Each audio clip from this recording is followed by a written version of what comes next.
7 darkest Pope scandals the Catholic Church doesn't want you to know. They ask you for blind faith. They demand obedience. They demand purity. And they tell you that, at the very top, there is a holy authority, above doubt, above error, above ordinary people. In this episode, I'll take you through a timeline of the 7 most macabre stories about popes of the Catholic Church. Records that expose a pattern. When the sacred becomes a throne, the throne becomes a weapon. You'll see a corpse dressed in holy garments put on trial. You'll enter a century where factions pulled the papacy like private property.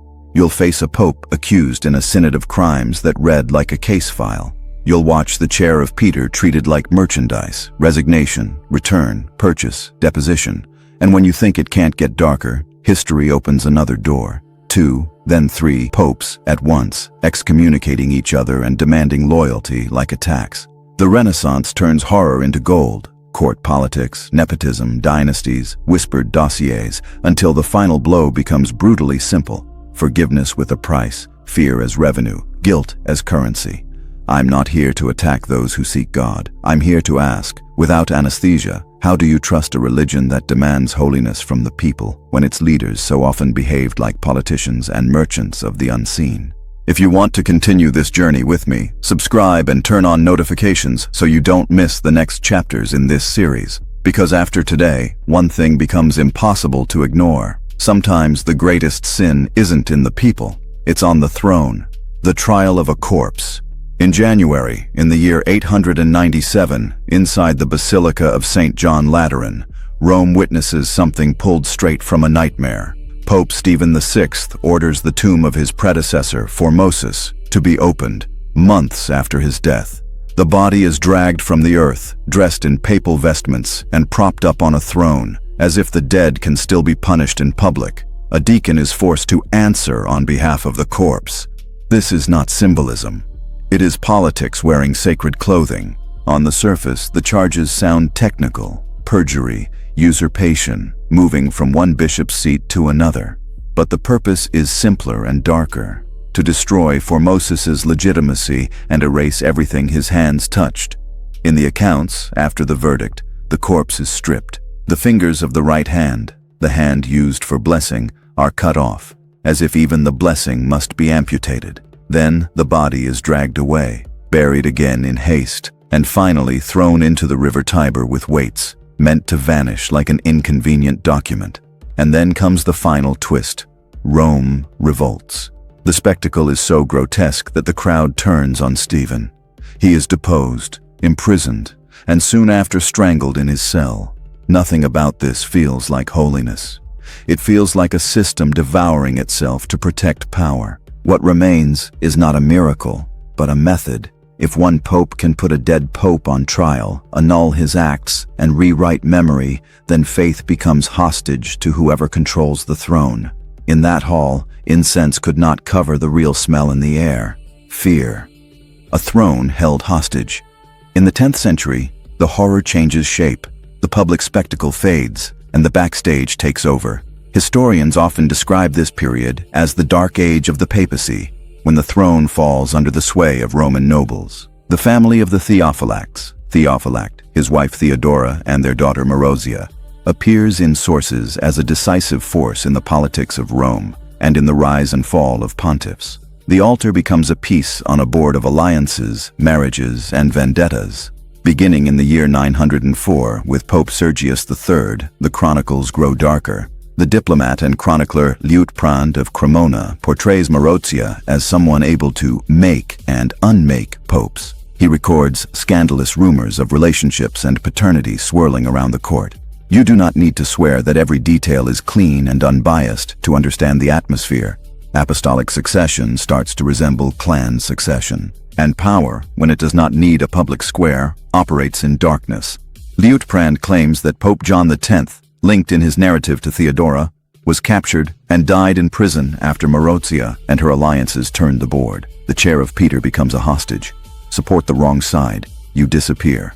Get in the way, you fall. Become useful, you rise. Here the perversion is complete.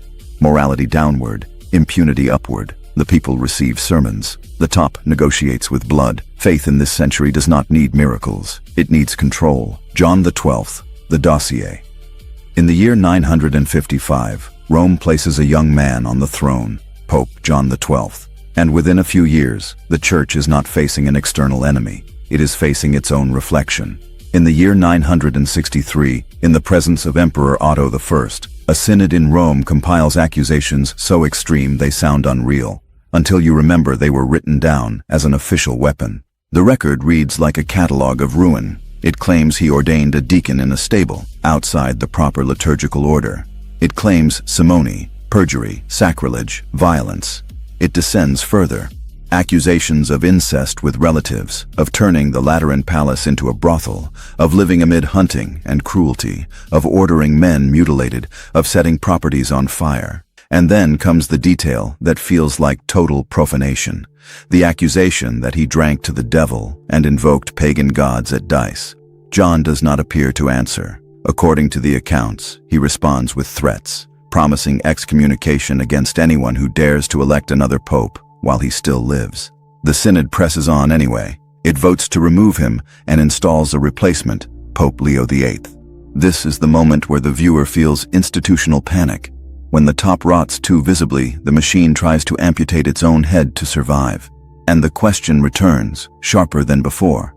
If the highest office can be described like this in an official record, what does that do to a believer's trust? Because the horror is not only the accusations. The horror is that the system kept demanding purity from the people while its own crown was drowning in scandal. Benedict IX, when the throne becomes a transaction. In the 11th century, the throne is not merely captured, it is negotiated.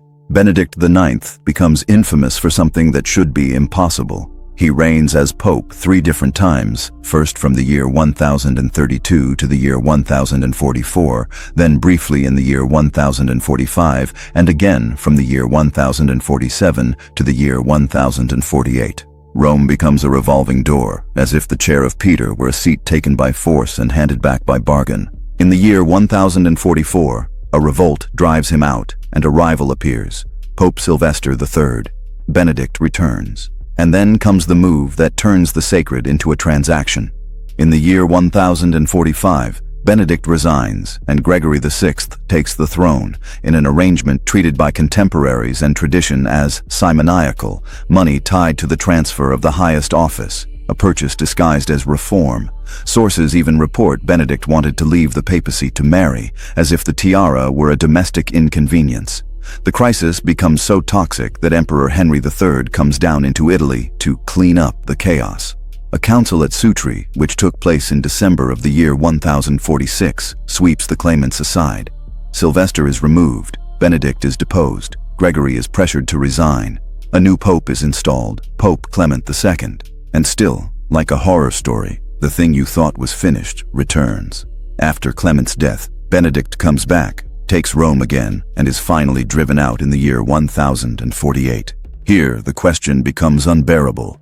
If the throne can be lost, reclaimed, and effectively traded, what matters more, holiness or possession? 3 popes, 1 throne. In the year 1378, the Church discovers a new kind of horror. Truth multiplies. After the death of Pope Gregory XI, the cardinals elect Pope Urban VI in Rome. Soon after, a faction declares the election invalid, claiming intimidation and violence. They flee, elect another pope, Pope Clement VII, and establish a rival court in Avignon. From that point forward, Latin Christendom lives with 2 thrones, 2 curias, 2 colleges of cardinals, 2 men each insisting, "I am the only one." Each side builds an administration, issues decrees, collects money, appoints allies, and fires excommunications like bullets. Kingdoms choose sides as in civil war. Political loyalty becomes orthodoxy. The ordinary believer does not see unity, he sees propaganda, taxes, and fear. When they try to fix the crisis, the cure becomes poison. A council at Pisa, which took place in the year 1409, declares both rivals deposed and elects a 3rd pope, Alexander V. But the previous 2 do not step down. For a time, the Church has 3 popes at once. 3 centers of power, 3 versions of legitimacy, 3 voices claiming to speak for heaven.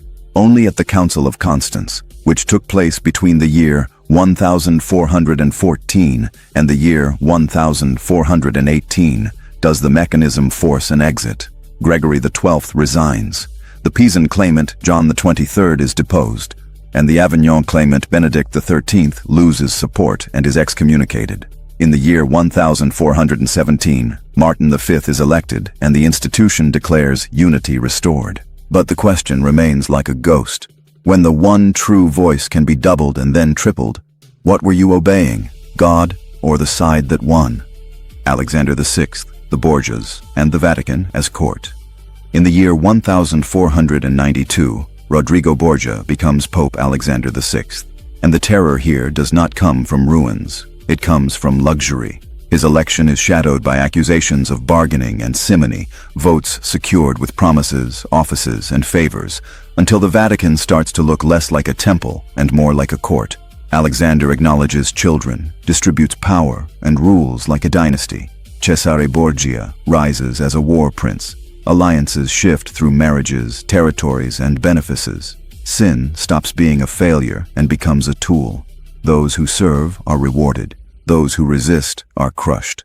Holiness becomes a mask worn over a blade. At the heart of this dark legend sits a document that feels like a hidden camera, the diary of Johann Burchard, master of ceremonies. It circulated widely centuries later, but it describes a palace world of spectacle and moral rot. It includes the infamous episode known as the Banquet of the Chestnuts, which took place in the year 1501. An account of courtesans, obscene games, and degradation linked to the environment of the apostolic palace. Historians debate details and reliability, but the very existence and spread of the account reveals how the court was perceived, not as sacred refuge, but as decadent power center.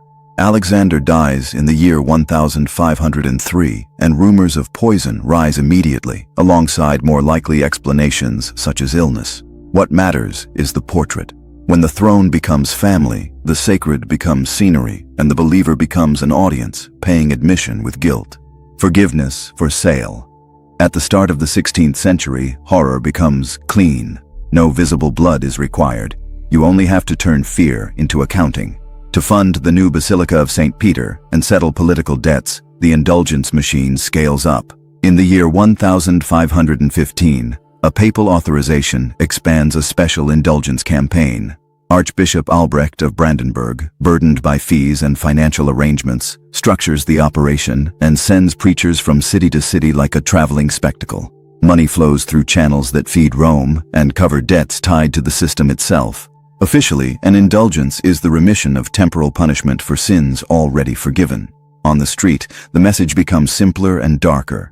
Pay and ease the invisible. That is where Johann Tetzel enters, charismatic, loud, and relentless, selling certainty like a product. A phrase linked to his preaching becomes a nightmare refrain. As soon as the coin rings in the chest, a soul springs from purgatory. Whether quoted perfectly or not, it captures the public impression.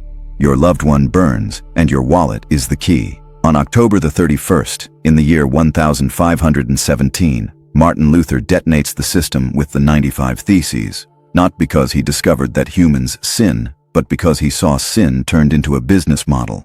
The shock was not only theological, it was moral. When forgiveness has a price, guilt becomes merchandise.